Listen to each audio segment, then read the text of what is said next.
Portfolio for Employment ir jauns projekts, ko finansē Eiropas komisija, izmantojot programmu Erasmus+. Šajā pamācībā jums tiek parādītas digitālās prasmes, kas jums būs nepieciešamas, lai iesniegtu darba pieteikumu.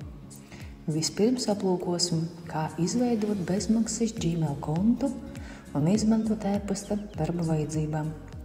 Gmail konta iestādīšana dodoties uz gmail.com galveno lapu un noklikšķiniet uz izveidot kontu sev. Pēc tam aizpildiet 2A moduļa interaktīvās mācību aktivitātes pirmajā daļā aprakstītās vienkāršās darbības. Ir daudz veidu, kā izmantot e-pastu darbā, un arī ir ieteikumi, kas jāņem vērā pirms pirmo profesionālo e-pastu vēstuļu nosūtīšanas.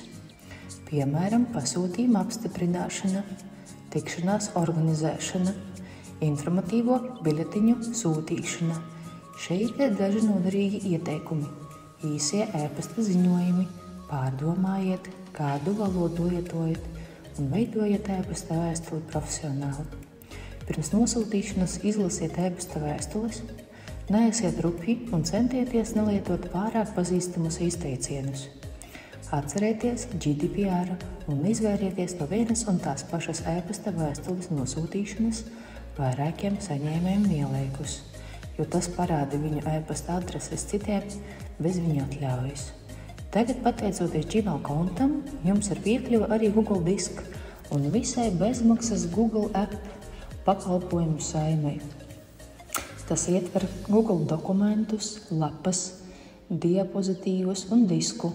Šie rīki palīdzēs jums sagatavot visus dokumentus, kas nepieciešami, lai meklētu darbu. Piemēram, CV, motivācijas vēstuli, prasmi portfeli. Jūs varat sākt izmantot šīs lietotnes 2A moduļa interaktīvās pamācības aktivitātes 2. daļā. Visbeidzot uzzināsim, kā izmantot Canva.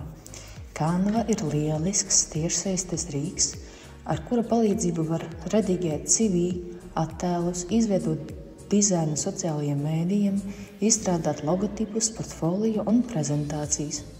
Lai izmantotu Canva, ir jāpiereģistrējas. Varat reģistrēties, izmantojot savu Google kontu, Apple kontu vai vienkārši izveidot jaunu kontu, izmantojot savu e-pastu adresi un paroli pēc savas izvēles. Varat izmantot bezmaksas versiju, var atjaunināt un maksāt par pro versiju. Varat sākt veidot dizainu, izmantojot kādu no daudzajām piedāvātajām vietnēm. Šabloni ir sadalīti kategorijās, piemēram, sociālie mēdīji, bizness, mārketings.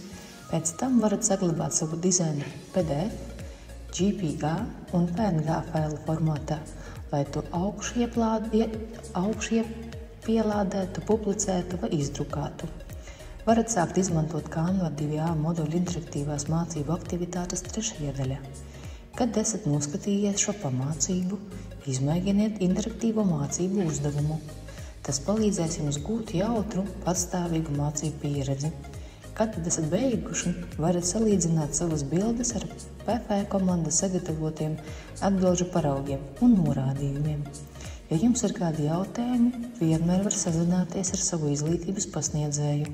Izmantojot PFE prakses kopienu Telegram, jūs varat sazināties arī ar PFE partneriem, nosūtot ziņu, izmantojot PFE Facebook un LinkedIn lapas.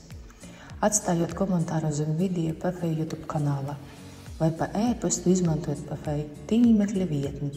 Visām organizācijām, kas izmanto PFE resursus, ir jāizstrādā skaidra datu aizsardzības politika saskaņā ar GDPR prasībām.